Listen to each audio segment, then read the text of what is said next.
when you go on these sales appointments, you might not always look like the people that you're talking to, or you might not be the same gender. You're a woman in real estate. And how's that experience been for you? You know, for the most part, positive. I'm not one who kind of dwell on the negative side of things, right? So I never really look at the world through that lens per se. It's just more of what I can do to my advantage, how I can help. And I think that yes, this is the used to be, I think that's changing now, used to be a predominantly male world and also mostly white. So I've had occasion where I show up to the door and knock and they looked and like, you? I'm like, yeah. And I was like, I was expecting an older white male. Like some people were honest like that. And I've had men asking me, what are you doing here? Like, you know, I think it's more of a concern, safety questions than questions of credibility, right? Other time where if I talk to someone on the phone, when I used to answer every buy call, I call them buy call, lead line. When I used to answer the call, I can tell if this is a serious situation where I need to align with another colleague, someone, you know, white, male, to go out. But it hasn't been an issue in the last several years. It was more of an issue early on, but I honestly think that it helps more than it hurts, because people think I'm harmless. Also, when I go and meet with the older women, right, they feel safer meeting me versus like a man, right? So I think overall it has been more positive than negative. I can probably name, you know, the number of time it was negative, but most of the time it's been positive. I'll tell you a crazy story. You've got time for it. I love crazy stories. So I was on a buy appointment, and you know Sunnyside. I do. So Sunnyside, for you, those that don't know, is the highest crime area in Houston, right? So it's out on this buy appointment.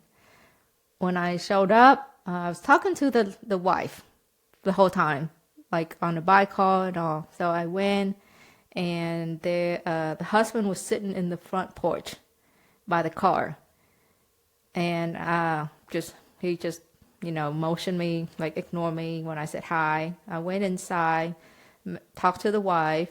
We did the walk, and then we were sitting in the living room, talking, negotiating. She sat on this couch here. I sat on the smaller chair on the other side, and suddenly the man came in with a knife.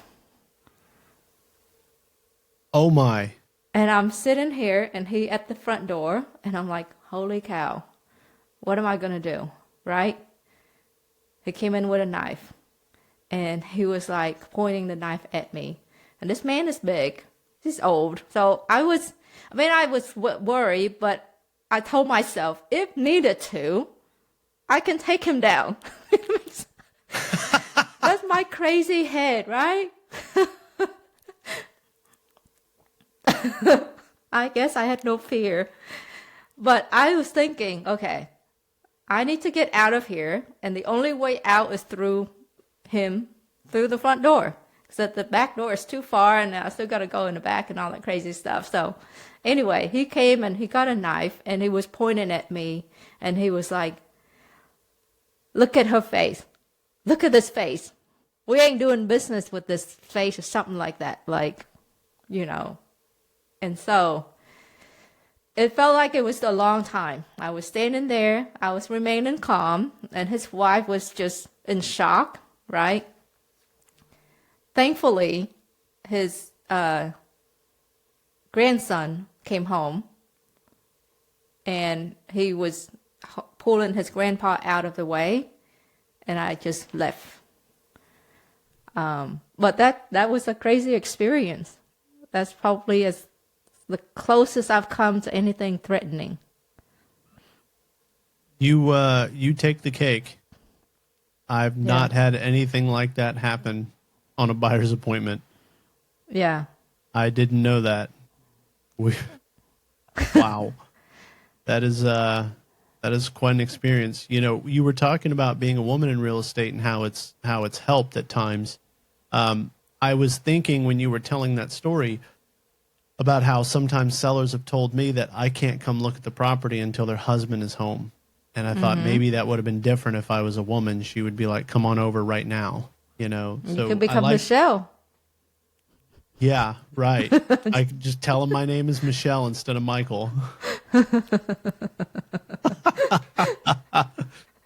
And so I never thought I like how you said you look at the bright side of things. You don't focus on the negative. And the bright side was there's deals that have happened or went more smooth because you were a woman and they felt more comfortable letting you in the house. I really appreciate you sharing that story with us. And So I think whether you're a guy or a girl, whatever, when you out in people's home, you just gotta be alert. You just gotta be alert. You know, watch out for your environment. Watch out for, know who's around. You can't just put your guard down. That's my biggest safety tip for anybody. yeah, and when I knock on the door, I also stand back away from the door and kind of turn my body sideways a little bit because when people look through the peephole or the window, for some reason, it's their body language is way less threatening when I go and do that.